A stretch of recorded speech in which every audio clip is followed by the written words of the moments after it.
안녕하세요. 오늘의 데일리 뉴스레터에 오신 것을 환영합니다. 1. 속성 강제. 2. 인도의 확고한 결정. 3. 한국을 위한 특별한 선물. 한번 진실을 알아봅시다. 인도가 중국의 대표 기업인 샤오미의 인도 내 자산을 몰수하겠다고 발표하자 중국 매체들은 올 것이 왔다는 분위기입니다.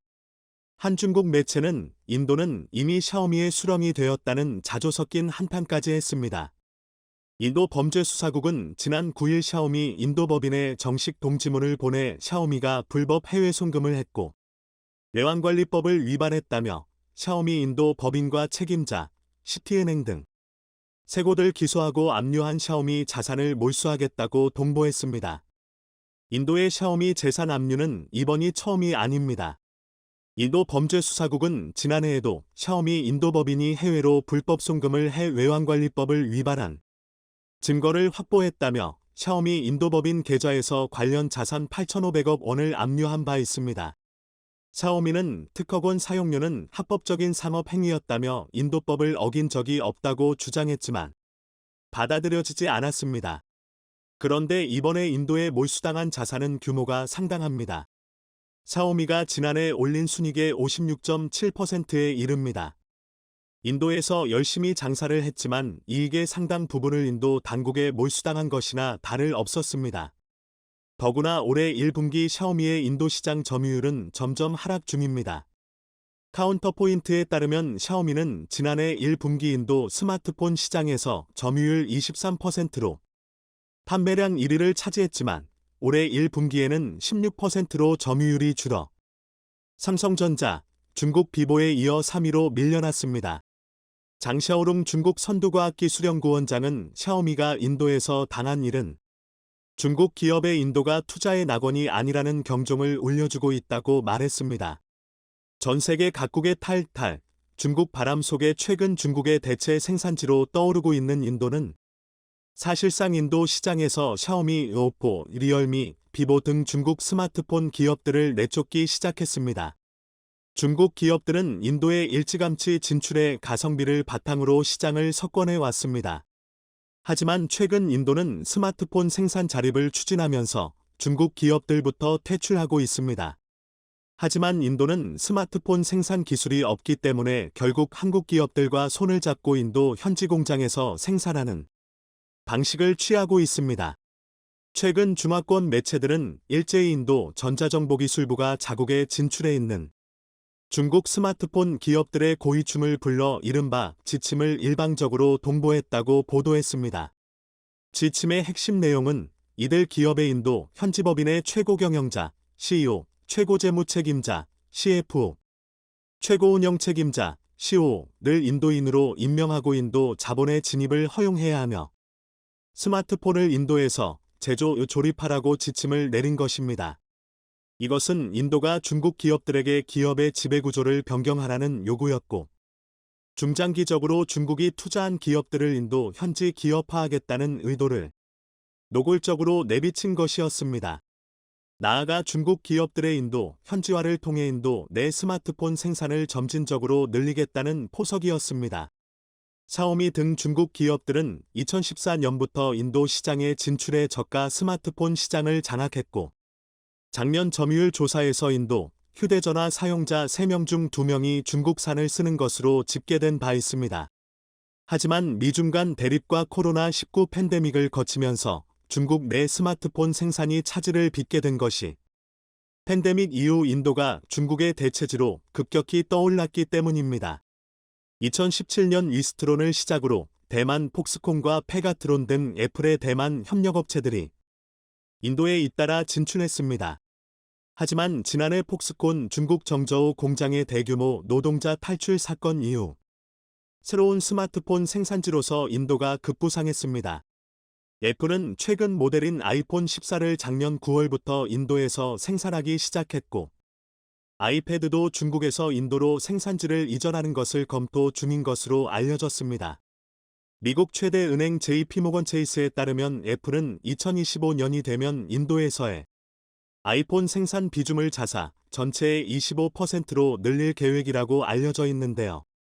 이렇게 자국에 유리한 국면으로 전개되자 인도가 중국 기업들을 몰아내기 시작한 것입니다. 인도는 이미 수년 전부터 야금야금 중국 휴대폰 기업뿐 아니라 중국 핀테크 기업들 역시 퇴출시키고 있었습니다. 올해 초에도 중국과 관련되어 있는 200여 개의 모바일 도박 대출 앱의 사용을 전면 금지했습니다. 이들 앱이 사행성을 조장하고 고금리의 이자를 부과해 사회적 문제가 극심하다는 것이 주요 이유였지만 진짜 이유는 중국으로의 데이터 유출을 우려했기 때문이라는 분석이 나오고 있습니다. 인도 전자정보통신부는 최근 내무부로부터 138개의 모바일 도박과 94개의 신용서비스 앱의 사용을 금지하라는 지시를 받았습니다. 인디아TV는 이번에 사용이 금지된 앱들은 대출 이자를 최대 3,000%까지 올려 재정적으로 어려운 이들을 부채에 더대 빠뜨리는 데 사용됐다며 빚 부담에 자살한 앱 사용자가 늘어났고 앱 운영자들도 사용자를 정신적으로 괴롭히면서 문제가 됐다고 전했습니다. 그런데 가장 큰 문제는 이들 앱이 인도에서 출시된 것처럼 보여도 대부분 중국과 제3의 링크를 통해 연결돼 있다는 점이었습니다. 인도 정통부의 한 소식통은 이번에 차단된 앱들은 중국으로 데이터를 전송한 것으로 의심된다. 중국 앱은 서버의 보안을 오용해 스파이 도구로 사용하거나 중요한 데이터를 추출할 수 있다며 우려했습니다. 중국이 도박이나 대출 앱을 통해서 인도 국민들의 개인정보에 접근하고 이를 통해 감시할 수 있어 위협으로 간주된다는 것입니다. 지난 2020년부터 인도 기술 당국은 중국 기업과 관련된 앱 수백 개의 다운로드와 서비스를 차단했습니다. 이때 엔트그룹의 모바일 간편결제 서비스인 알리페이를 비롯해 틱톡, 웨이보 등 소셜미디어, 위챗, 메신저 등이 퇴출됐는데요. 알리페이 및 틱톡 등 중국 소셜미디어에 대한 퇴출은 인도가 히말라야 산맥에서 중국과의 국경 분쟁으로 인해 사망자가 나올 정도로 심각한 타격을 받자 200개가 넘는 중국산 앱을 퇴출시키며 보복에 나선 것이었습니다. 결국 두 나라의 잦은 국경 분쟁으로 인해 인도가 중국 기업들에게 까다로운 투자 규정을 제시하는 등 제한을 가하자 중국의 알리바바 그룹은 지분을 매각하며 인도에서 아예 철수하는 분위기입니다. 올해 초 중국 최대 전자상거래 기업인 알리바바 그룹이 인도판 알리페이 인 페이티엠의 지분을 매각했다는 사실이 보도되자 전문가들은 알리바바의 인도 철수가 시작되었다고 진단했습니다. 인도는 최근 국가 안보와 관련된 투자에 대해서는 아예 불허하는 한편 중장비 자동화 설비 등의 지분 투자를 제한하는 등 까다로운 규정을 적용 중인데요. 여기에 직격탄을 맞은 기업들은 대부분 중국 기업들이었습니다. 그동안 중국 기업 수는 2019년에는 1,000개 이상이었지만 2021년 말에는 700개로 축소될 정도로 타격을 입은 것만 봐도 알 수 있습니다. 그리고 인도 당국의 중국 기업 때리기, 그 결정판이 바로 이번에 나온 샤오미의 인도 내 재산 몰수입니다. 인도 정부는 작년 초 샤오미 인도 법인이 세금을 회피했다며 수입 관세 1,129억 원을 추징했고 같은 해 4월에는 불법 해외 송금 혐의로 샤오미 인도 법인 계좌에서 9,600억 원을 압수해버렸습니다. 결국 샤오미는 인도에서 스마트폰으로 결제와 송금을 하는 미페이 사업을 접어야 했습니다. 뿐만 아니라 인도는 중국 스마트폰 기업 비보, VIVO에 대해 탈세와 돈 세탁 혐의로 법인 계좌를 동결했고 오포, OPPO에 대해서도 약 7,500억 원 규모의 관세를 회피했다며 이 금액만큼 추징을 통보하기도 했습니다. 인도의 반중 정서는 중국 산업계에 치명적입니다. 인도가 자국 내 중국 소셜미디어, 게임에 이어 핀테크까지 통제하면서 이제 중국 산업계에선 14억 명 인도 시장을 잃을 수 있다는 위기감이 퍼지고 있는데요. 인도가 중국 기업들을 상대로 대규모 숙청을 단행할 수 있었던 이유는 한국 기업들이 인도 시장에 완벽히 자리를 잡고 인프라 구축을 완료했기 때문입니다. 삼성은 2017년 일찌감치 삼성페이를 인도에 진출시켰고 현지 7개 은행 및 카드사와 협력체제를 갖추고 있습니다. 삼성페이는 모바일 결제 서비스 외에 인도 소비자의 요구를 반영해 현지에 득화된 맞춤형 부가 서비스도 함께 제공해 왔습니다. 모바일 가입자 12억 명을 배경으로 오는 시장 규모 5천억 달러에 달하는 인도 시장에서 애플페이보다 먼저 시장을 선점한 것입니다. 또한 삼성은 스마트폰 분야에서도 인도에 더 많은 투자를 진행하고 있습니다. 인도와 중국의 인건비는 여전히 5-6배 차이가 납니다. 중국의 인건비가 월 200에서 300만 원이라면 베트남이 월 80만 원, 인도는 월 50만 원 수준입니다. 따라서 삼성전자는 최근 베트남 생산 비중을 줄이고 인도와 인도네시아 생산 비중을 늘리고 있는 중인데요.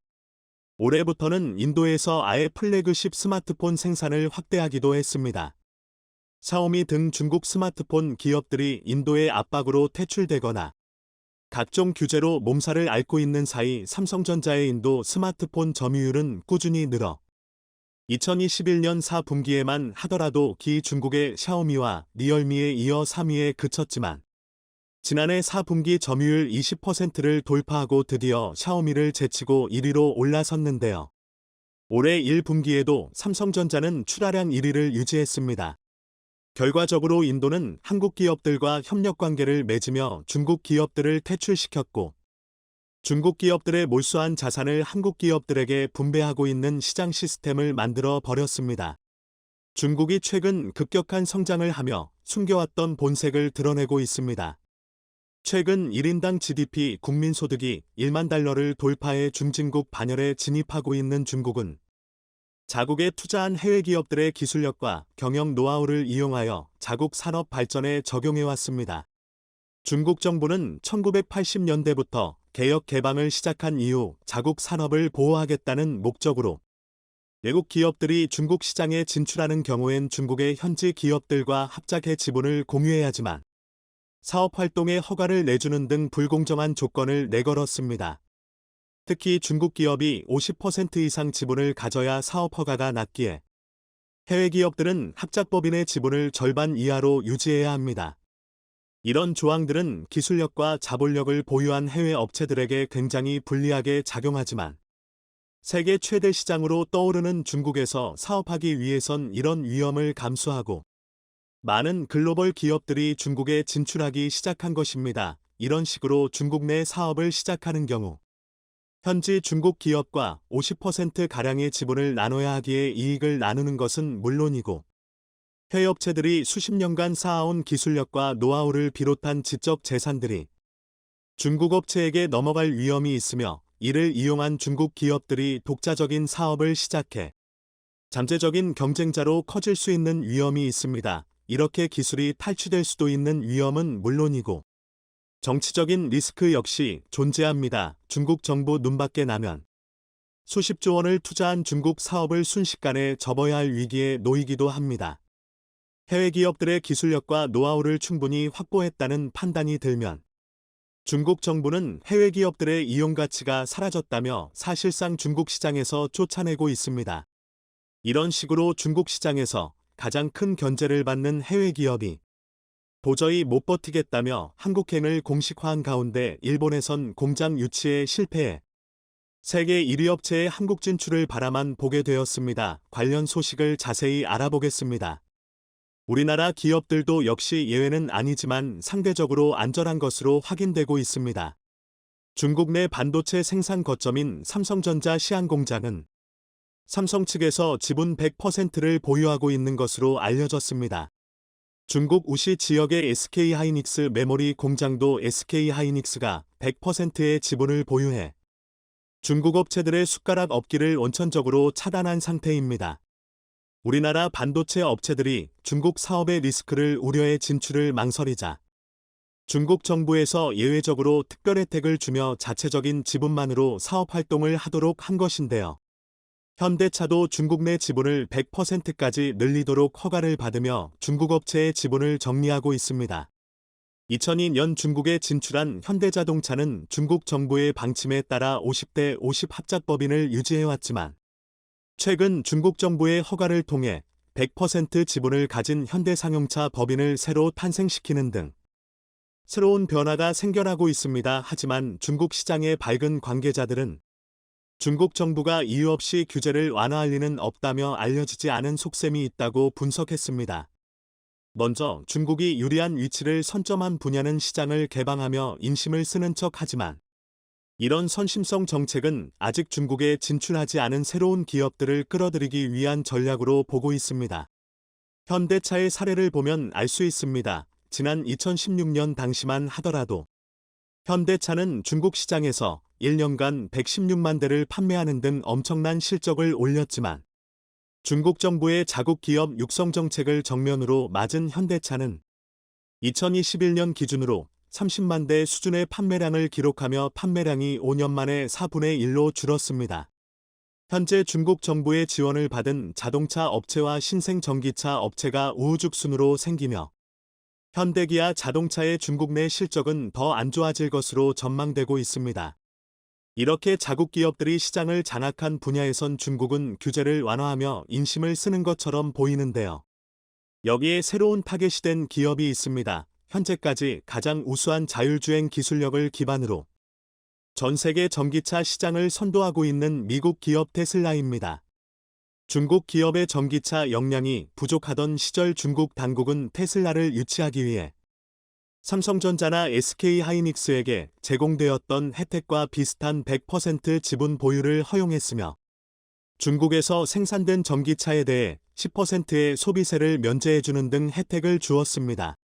하지만 중국의 전기차 기업들이 우후죽순 생기고 자리를 잡기 시작하자 테슬라를 내치기 위한 작업에 돌입하고 있습니다. 오토파일럿 자율주행 기능에 특화된 테슬라 차량은 8개의 카메라를 이용해 360도를 관찰할 수 있고 이렇게 수집된 데이터는 테슬라 본사로 전송돼 더 높은 수준의 자율주행 기술을 개발하는 데 활용되는 더 이런 식으로 테슬라 차량이 중국의 정보를 빼간다며 중국 당국의 행정명령으로 일부 지역에서 테슬라의 통행이 제한되고 있습니다.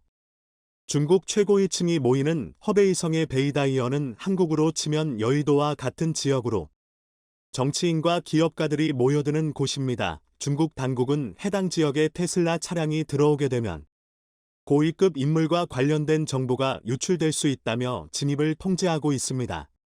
하지만 이런 조치의 근본적인 목적은 테슬라 차량을 견제하기 위한 명분에 불과합니다. 얼마 전엔 중국군 부대 주변에서 테슬라 차량이 돌아다니지 못하게 통제했고 며칠 전엔 중국 정부 청사 건물에 테슬라 차량이 진입하는 것을 통제했습니다. 군사시설이나 정부시설에 출입하지 않더라도 근처에도 못 가게 막아 세우며 테슬라 차량 사용을 제한해 불편함을 가중시켜 중국 국민들의 테슬라 차량 구매 의사를 인위적으로 통제하는 것입니다. 테슬라는 중국 내 전기차 사업 초기 잠시나마 판매량 1위를 기록한 적이 있었지만 얼마 지나지 않아 순식간에 2위로 내려앉았고 올해는 3위를 기록하고 있습니다. 갈수록 중국 현지 업체들에게 밀려 점유율이 하락하고 있는 상황입니다. 현재 중국의 전기차 시장 점유율 1위부터 15위까지 기업들 중에서 3위인 테슬라를 제외하면 모두 중국 업체들입니다. 처음엔 중국 시장의 거대함에 속아 진출하지만 막상 진출하고 나면 중국 정부의 자국 기업 육성 정책의 기술과 자본 모든 것을 이용당하고 결국 중국 사업을 철수하는 구조로 변하는 게 모든 글로벌 기업들이 한 번씩 겪는 일입니다. 여기에 수개월간 지속된 상하이 봉쇄를 통해 상하이 공장 생산에 직격탄을 맞은 테슬라는 중국 시장의 한계를 정면으로 체감해 사실상 철수 작업에 준하는 대책 마련에 나서고 있다고 밝힌 가운데 그 대안으로 한국 공장이 1순위로 검토되고 있다며 업계 관계자들은 전하고 있습니다. 상하이 봉쇄가 시작되며 중국에서 제대로 된 생산이 불가능해지자 테슬라 최고 경영자 일론 머스크는 중국 이외의 아시아 국가에 공장을 세울 수 있다고 언급했습니다. 이 발언은 사실상 한국을 겨냥한 발언으로 보는 이유가 있습니다. 첫 번째로 한국은 아시아 최고의 전기차 생산 허브입니다. 중국의 전기차 업체들은 생산량만으로는 세계 1위를 차지했지만 기술력과 특허 문제로 인해 세계 시장 진출이 사실상 막혀 있어 글로벌 자동차 통계에서도 중국 시장은 따로 분류하고 있습니다. 한국 현대기아의 전기차는 미국 시장에서 점유율 2위를 기록 중이며 유럽 시장에서 점유율 3위를 기록 중입니다. 특히 유럽 시장의 경우 앞에 1위 기업은 소형 전기차만으로 점유율을 올렸기에 사실상 한국이 2위나 마찬가지라고 보는 시각입니다. 게다가 한국 내부엔 세계 최대 반도체 공장과 전기차용 배터리 공장이 자리 잡고 있습니다. 온갖 첨단 전자장비로 무장한 전기차의 생산기지로 한국만큼 적합한 곳이 없다는 상황입니다. 하지만 일본은 후보에도 들지 못하고 있습니다. 일본은 내연기관 차량에선 좋은 실적을 내고 있지만 전기차 사업에서는 점유율을 1%도 갖추지 못해 머지않은 미래. 전기차 산업이 주류가 될 경우 일본의 자동차 제조업은 반도체 산업을 따라서 역사 속으로 사라지게 될 것이란 전망이 나오고 있습니다. 게다가 몇 년 전까지 점유율 1위를 하던 일본의 배터리 산업도 한국의 공격적인 배터리 투자에 밀려 1위 자리를 내주게 되었습니다. 여기에 일본은 아날로그식 산업 구조를 갖추고 있어 전기차의 보급률이 선진국 가운데 최하위에 속합니다. 반면 한국은 빨리빨리의 민족답게 세계에서 가장 빠른 속도로 전기차가 보급되고 있고 전기차 인프라도 빠르게 갖춰가고 있습니다. 세계에서 가장 빠른 속도로 전기차가 보급되고 있고 전기차 인프라도 빠르게 갖춰가고 있습니다. 중국에서 밀려난 세계 1위 전기차 업체가 한국 시장에 자리를 잡아야 될 이유는 충분합니다. 산업 구조적으로도 한국이 유리한 이유가 있습니다. 한국은 수출 중심의 국가로 전 세계 수많은 국가들과 자유무역협정 FTA를 체결함은 물론 경제협력기구에 가입해 수출하는데 유리하도록 노력해왔습니다. 한국에서 생산된 제품들이 미국과 유럽 등 거대 시장에서 사실상 무관세로 수출되고 있고 이는 국제제재로 중국산 제품이 미국과 유럽에서 보복관세를 맞이하는 것과는 비교됩니다. 여기에 인도까지 가세하고 있습니다. 지난 5월 인도 당국은 중국에서 생산한 테슬라 차량을 인도에서 판매할 생각조차 하지 말라며 일방적으로 통보했습니다. 미팅 가드카리 인도 교통부 장관은 테슬라가 인도에서 전기차를 제조해 판매하거나 수출하는 것은 환영하지만 중국산 테슬라 차량을 수입하는 것은 거부한다고 밝혔습니다.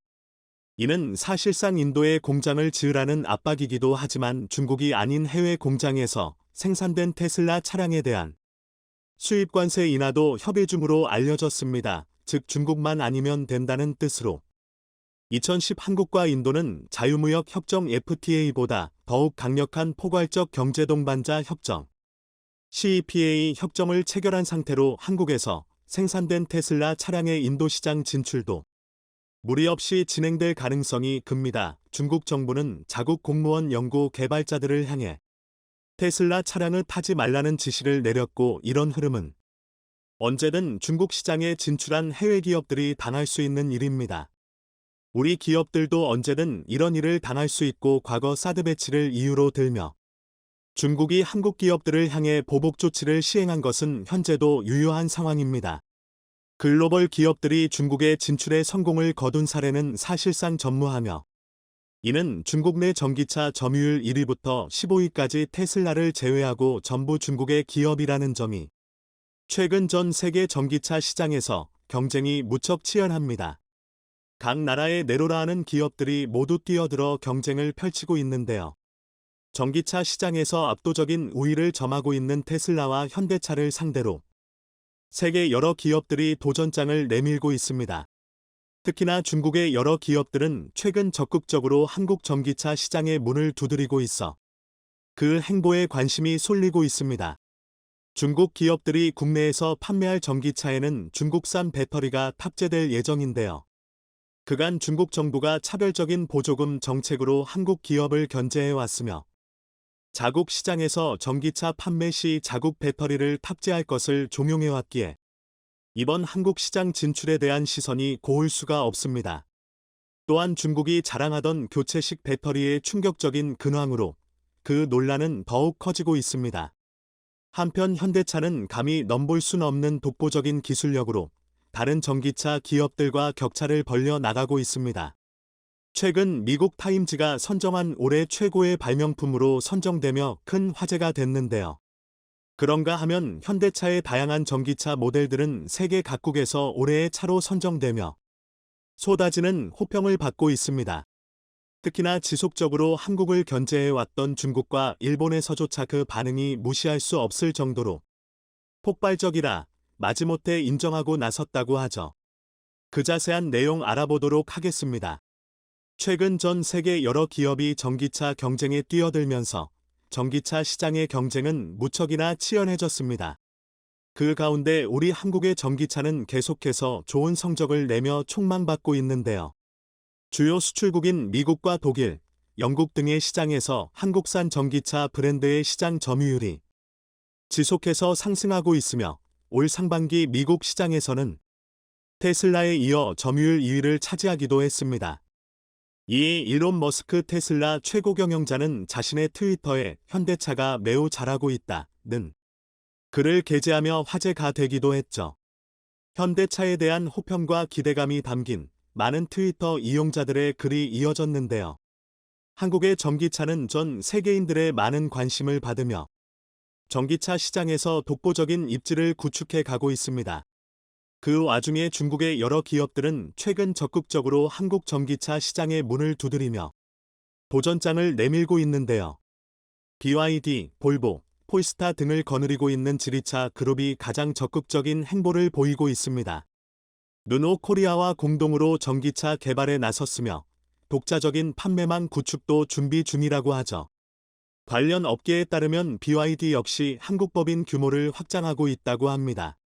BYD 한국법인은 2016년 설립된 뒤 중국에서 생산된 전기버스 수출을 위한 판매사무소 개념으로 운영되어 왔는데요.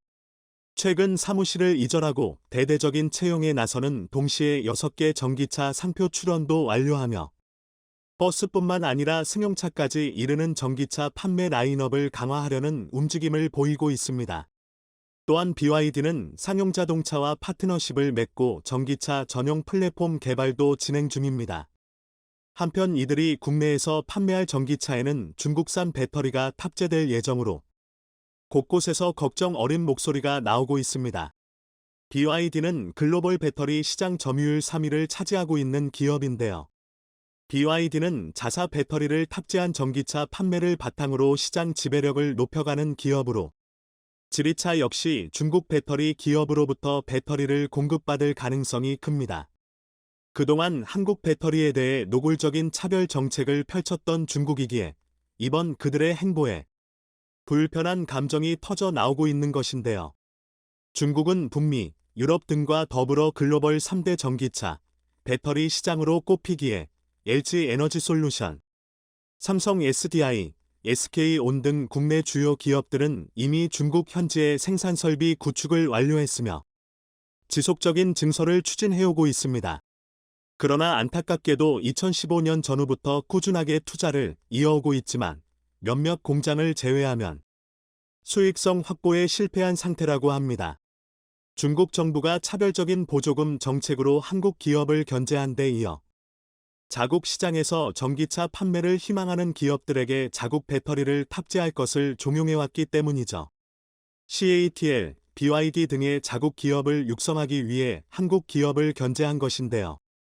중국은 내연차 중심의 완성차 시장에서 기술 격차를 좁히는 데 실패한 이유로 전동화 시장에서 주도권을 선점하기 위해 몰두해왔습니다.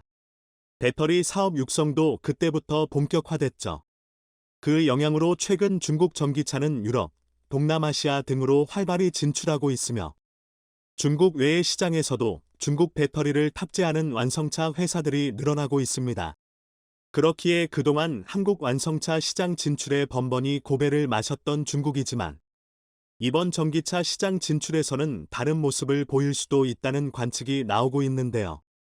이에 한 국내 배터리 업계 관계자는 중국에서 판매되는 전기차의 한국산 배터리 탑재 문제가 여전히 해결되지 못한 상태에서 중국산 배터리를 장착한 전기차가 우리 도로를 누비게 된 상황을 어떻게 곱게 바라볼 수 있겠느냐며 기울어진 운동장을 바로 잡기 위해 정부의 관심과 노력이 필요하다고 목소리를 높였습니다. 한편 중국 배터리는 세계 시장에서 크고 작은 여러 문제들을 일으키고 있습니다. 최근에는 배터리 교체형 전기차를 국가 주도 사업으로 정하여 그 개발에 몰두하고 있는데요. 이는 이미 다른 많은 국가와 기업들이 연구해왔으나 결국에는 다들 중단한 연구입니다.